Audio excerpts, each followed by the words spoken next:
एक बात ध्यान रखिए, न भूत को स्मरण करो, न भविष्य की चिंता करो, वर्तमान में जियो और वर्धमान बन करके खड़े हो जाइए, आपके जीवन की समस्याओं का हल हो जाएगा।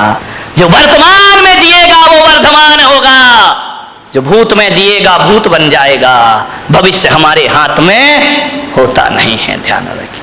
मान्यवर, किस बात के झगड़े होते हैं? छोटी छोटी बातों पे लड़ जाते हैं हम लोग। दिक्कत इस बात की है, जहां चार लोग मिलते हैं, बात की शुरुआत तो बहुत अच्छे से होती है, इतने अच्छे से, लेकिन एंड बहुत बुरा हुआ करता है। लास्ट में हमारी सभाओं का, हमारी मीटिंगों का अंत लड़ाई झगड़े से हुआ करता है। इकट्ठे तो होते हैं, आओ बैठो कुछ विचार विमर्श करेंगे, ऐसा विचार विमर्श होता है कि बाद में हाथापाई पर नौबत आ जाया करती है। मान्यवर, आज संसद में क्या हो रहा है, विधानसभा में क्या हो रहा है, माइक फिक रहे हैं, कुर्सियां फिक रही हैं, जूते फिक रहे हैं, ये देश का आदर्श हो गया है। क्या प्रेरणा लेगी जनता इन लोगों से? मान्यवर, जीवन को महान बनाना है तो सहन करना सीखिए। सहनशीलताएं खत्म हो गई हैं हमारी। दो बात किसी की कोई बर्दाश्त नहीं करता है। पति कहता है मैं पत्नी की नहीं सुनूंगा, पत्नी कहती मैं तुम्हारी नहीं सुनूंगी, सास कहती मैं बहू की क्यों सुनूं, बहू कहती है मैं बुढ़िया की क्यों सुनूं। अब तुम अपने घरों में तो किसी की सुनना नहीं चाहते हो और मेरे कमरे में आके मुझे सब सुना के चले जाते हो। तो भैया जब सास नहीं सुन रही, बहू नहीं सुन रही, भाई नहीं सुन रहा, देवर नहीं सुन रहा, तो पुलक सागर काहे को सुनेगा तुम्हारे? जो आता है वो मुझे सुना के हमारे घर में ये हो रहा वो हो रहा, इसका स्वभाव खराब उसका स्वभाव खराब। जब तुम नहीं सुन रहे तो मैं काहे को सुनूं? लेकिन मैं अपने को किस्मत वाला समझता हूं कि जो बच्चे माँ बाप की नहीं सुनते, जो सास ससुर की नहीं सुनते, जो भाई भाई की नहीं सुनता, देवरानी जिठानी की नहीं सुनता, मेरी किस्मत है कि घंटे भर तुम शांत होकर मुझे सुनते हो। इससे ज्यादा मेरी किस्मत दूसरी। कितने शांत होकर सुन रहे, मैं कुछ भी बोल रहा हूं, तुम तो बड़े शांति से सुन रहे। एक बात बताऊं बारामती वालों, इतने शांति से यदि घर की बातें सुन लो, घर वालों की सुन लो, तो तुम्हारे घर में झगड़ा होने का कोई चांस पैदा है। लेकिन हम घर में तो सुनना ही नहीं चाहते हैं। सास शेर तो बहू, कौन बोला सवा शेर, खूब लड़ी मर्दानी वो तो झांसी वाली। नहीं, थोड़ा सा सहन करो, सुनो, सुनने की कला डालिए, सुनाइए मत, ज्यादा मत सुनाओ किसी को, ज्यादा मत बोलो, कम बोलो, मौन रहो, ज्यादा मत बोलिए। ज्यादा बोलने के लिए पुलक सागर बैठा है ना तुम्हारी बारामती में, जितना भी ज्यादा बोलना मुझसे बुलवा लो, लेकिन तुम लोग ज्यादा, मेरी लोग सुन लेंगे, तुम्हारी कोई सुनने वाला नहीं है, ध्यान रखना। मान्यवर, विचार करिए, क्रोध आता है, मैं बच्चों से निवेदन करूंगा, घर में मम्मी पापा यदि लड़ते हैं तो मैं बच्चों को एक सूत्र दे रहा हूं, जो बच्चे नहीं आए हैं उन्हें मेरी ये सीडी सुना देना, प्रवचन सुना देना, यूट्यूब में दिखा देना, आपका क्रोध 2 मिनट में भाग जाएगा। जब मम्मी पापा बहुत क्रोध कर रहे हो ना, तो आजकल एक वो आया है, एक पेन है जिसमें रिकॉर्डिंग हो जाती ना, वीडियो बन जाती है, आवाज वॉइस रिकॉर्डिंग हो जाती है।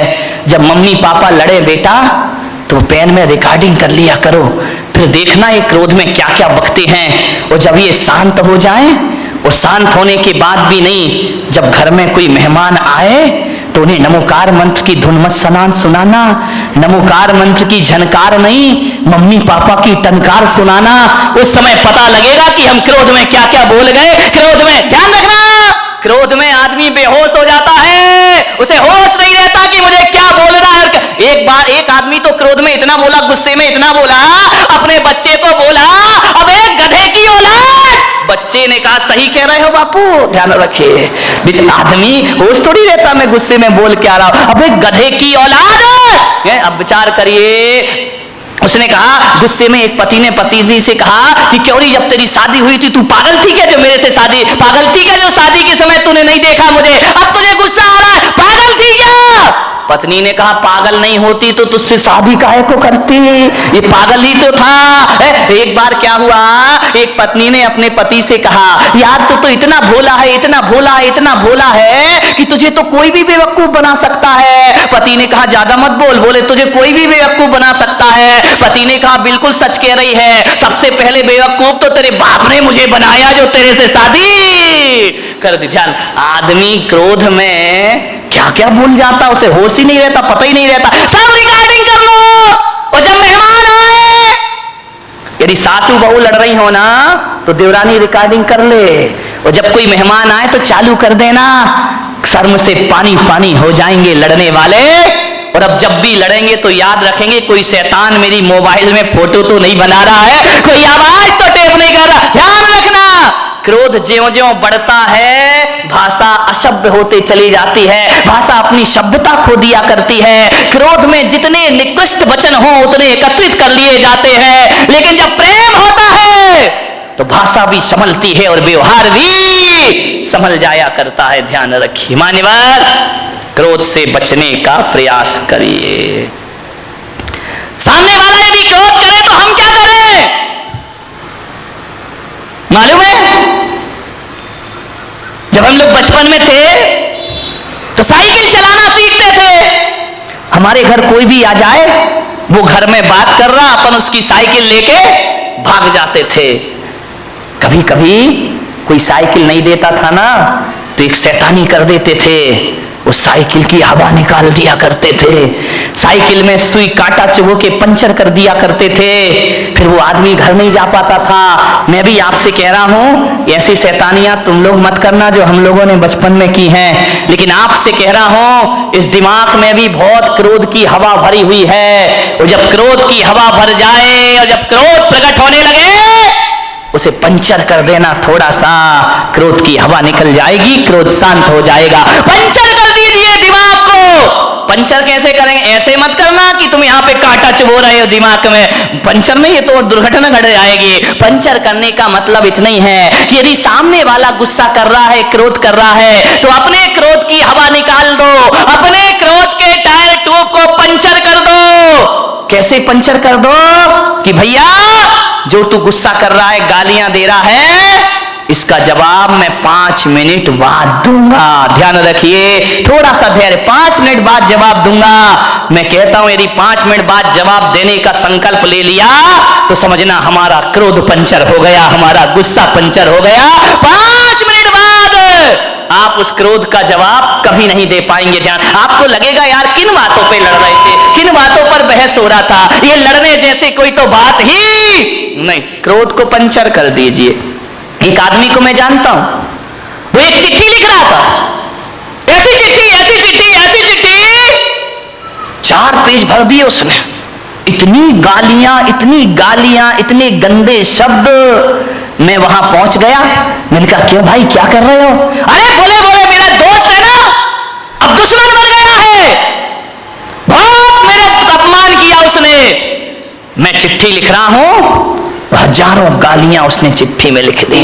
तेरा सत्यानाश हो, तू बर्बाद हो, तू धोखेबाज है। लालू चिल्ला रहा ना नीतीश को कि तू धोखेबाज है, तू धोखेबाज है, तूने धोखा दिया, गठबंधन तोड़ा, 1000 गालियां।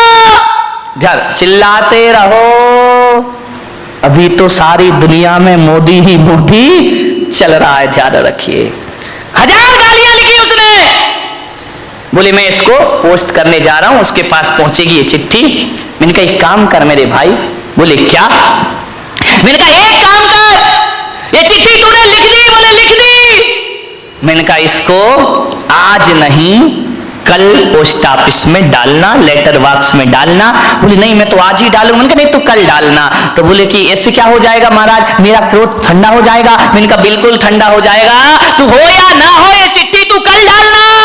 लेकिन एक बात याद रखना, आज इस चिट्ठी को पैक मत कर, रखा रहने दे, कल पैक करना, टिकट लगाना और अपने दुश्मन के एड्रेस पर डाल देना। बोले ठीक है, आप कह रहे तो ये नियम मैं पाल लेता हूं। उसने हजारों गालियां लिख करके एक लिफाफे में रख दी। दूसरे दिन जब डालने को गया तो उसने कहा कि यार एक बार पढ़ तो लूं, कोई गाली इसमें कम तो नहीं रह गई है। जैसे ही उसने पढ़ा, उसने देखा यार मैं कितना स्टैंडर्ड का आदमी और इतनी घटिया गालियां लिखा करता हूं, आप विश्वास नहीं करेंगे। जैसे ही उसने चिट्ठी पढ़ी, क्रोध शांत हुआ, चिट्ठी को फाड़ फूड़ कर डस्टबिन में डाल दिया। बोले जवाब देने से कोई मतलब। ध्यान रखना, क्रोध तात्कालिक पागलपन है, और जब ये पागलपन पैदा होता है तो एक बात याद रखना, क्रोध तात्कालिक पागलपन की निशानी है। जब आदमी क्रोध में होता है तो पागलों जैसी हरकतें प्रारंभ कर दिया करता है। लेकिन एक बात ध्यान रखना, ऐसा पागलपन है जो जब पागलपन ये दूर होता है ना तो पश्चाताप दे करके जाता है हमारी जिंदगी को। सिवा पश्चाताप के हमारे हाथ कुछ लगता नहीं। क्रोध के तात्कालिक पागलपन को शांत करिए, वरना जिंदगी भर आपको पछताना पड़ेगा। ध्यान रखिए, क्रोध तो छोटी सी का टेम्परेरी चीज है, परमानेंट चीज नहीं है। लेकिन क्रोध में जो भी हम करते हैं वो हमें जिंदगी भर के लिए पश्चाताप दिया करता है। ध्यान रखिए, एक बात याद रखना, क्रोध पे थोड़ा ब्रेक लगाना है तो तात्कालिक उत्तर मत दीजिए, थोड़ा सा इंतजार करिए। क्रोध अपने आप शांत होकर के चला जाएगा। ये क्रोध पैदा क्यों होता है आप बताइए? हर आदमी को क्रोध आता है। क्रोध क्यों पैदा होता है? जब अपेक्षा बढ़ जाती है तो क्रोध का जन्म हो जाया करता है। उम्मीदें लगाते हैं हम बहुत ज्यादा उम्मीद लगाओगे, ज्यादा अपेक्षाएं रखोगे और उस अपेक्षा की उपेक्षा हो गई तो महाभारत प्रारंभ हो जाएगा। ध्यान रखिए, आप घर से चल के आ रहे हैं, आपका दोस्त रास्ते में मिल गया, आपने उम्मीद लगाई, आपने अपेक्षा लगाई कि राम राम करेगा, जय जिनेंद्र करेगा, देखेगा, मुस्कुराएगा, और यदि उसने नहीं देखा और तुम्हें देख करके मुंह फेर लिया, भीतर क्या प्रयोग होगा? क्रोध पैदा हो जाएगा। अच्छा बच्चों, हमसे ही बच के चल रहा है, हमसे आंखें फेर रहा है, कल तक हमारा दोस्त था, आज निगाहें फेर के जा रहा है, देख लूंगा मैं तुझे। क्रोध पैदा हो गया। ध्यान, आपसे एक निवेदन है, यदि कोई अम्मा जी बीमार पड़ जाए, दो बहुएं उसकी हो और दो बहुएं घर में हो, जब बीमार पड़ती है तो अम्मा जी अपेक्षा रखती है कि एक बहू आकर मुझे एक गिलास पानी देगी, टैबलेट देगी, दवाई देगी, एक बहू मेरे सिर दबाएगी। ध्यान रखना, आप सोचते हैं कि बहू सेवा करेगी और बहू ने सेवा नहीं की तो क्या पैदा होगा? क्रोध पैदा होगा। अच्छा, खा रही हैं, रह रही हैं आराम से, थोड़ी सी सेवा नहीं कर रही, मैं बीमार पड़ी हूं, आके नहीं देख सकती हो। मैं अम्माओं से निवेदन करूंगा, यदि दोनों बहुएं पीहर चली गई हैं, घर बेटे बाजार में गए हैं और अब आप बीमार हो और अब आपको दवाई खाना है और जब बहुएं घर में नहीं हैं तो बताइए अम्मा जी आप क्या करोगी? विचार करिए, बताइए। आप बीमारी की हालत में भी पलंग से उठोगी, उठने के बाद किचन तक जाओगी, गिलास में पानी लोगी, दवाई हाथ से खोलोगी और खा जाओगी। विचार करिए, यदि घर में सुखी रहना है तो बहुओं से ज्यादा अपेक्षाएं मत लगाइए। जब तक हाथ पैर चलते हैं अपना काम खुद करो और आनंद से जीवन गुजारिए, लाचार मत बनिए। ध्यान रखिए, बहू यदि पानी और दवाई नहीं ला रही है तो ये मत सोचना मेरी बहू खराब है, सोचने की तो बात है, बस इतना सोच लेना मेरी बहू पीहर गई है और मैं यहां पर अकेली हूं, अपना काम खुद करो। ध्यान रखिए, भगवान के मंदिर में जाओ तो ये मत कहना कि मेरे बच्चे और बहू बुढ़ापे में मेरी सेवा करें। मैं पुलक सागर तुम्हें एक सूत्र दे रहा हूं, भगवान के मंदिर में जाओ तो ये प्रार्थना करना कि हे भगवान, बहू बेटे तो छोड़ो, ऐसा बुढ़ापा देना कि किसी से एक गिलास पानी की उम्मीद भी मैं ना रखो, किसी से सहायता की उम्मीद ना रखो। इतनी ताकत देना भगवान कि अपना काम में मरते दम तक अपने हाथों से फिर लड़ाई कहां से होगी, फिर झगड़े कहां से होंगे। हर काम अपने हाथों से कर लीजिए, ज्यादा अपेक्षाएं मत लगाइए, ज्यादा मत सोचिए। ज्यादा सोचेंगे नकारात्मक विचार पैदा होंगे, ध्यान रखिए। यदि अपना काम खुद कर लो, एक बात ध्यान रखना, लोग कहते हैं कि आराम करने से आदमी स्वस्थ होता है, और मैं पुलक सागर कहता हूं कि काम करने से आदमी स्वस्थ हुआ करता है। कौन है धनपति, एक बात बताइए, एक सेठ, बीसियों नौकर चाकर, दर्जनों गाड़ियां जिसकी यहां खड़ी हैं, एक गिलास पानी भी अपने हाथ से भर के नहीं पीता। नौकर पानी लाके देते हैं, दूध वाला दूध लाके देता है, सब्जी वाला सब्जी लाके देता है, बहुएं हाथों पे खाना लिए खड़ी रहती हैं, 4 नौकर आगे और 4 नौकर पीछे चलते हैं। ऐसी जिंदगी बना ली इस आदमी ने, बिना नौकरों के जिंदगी नहीं चलती है। और एक बात बता मेरे भाई, जिस दिन नौकर नहीं आए उस दिन क्या हालात होंगे तुम्हारे, जिस दिन बहुओं ने देना बंद कर दिया उस दिन क्या हालात होंगे तुम्हारे। मैं उस आदमी को धनपति नहीं मानता जिसका पानी का गिलास नौकर लेके चलता है। अरे आप विचार करिए, अपने पीने के लिए एक गिलास का पानी भी ना ले पाओ तो तुमसे बड़ा अपाहिज इस धरती पर कोई दूसरा नहीं हो सकता है, तुमसे बड़ा विकलांग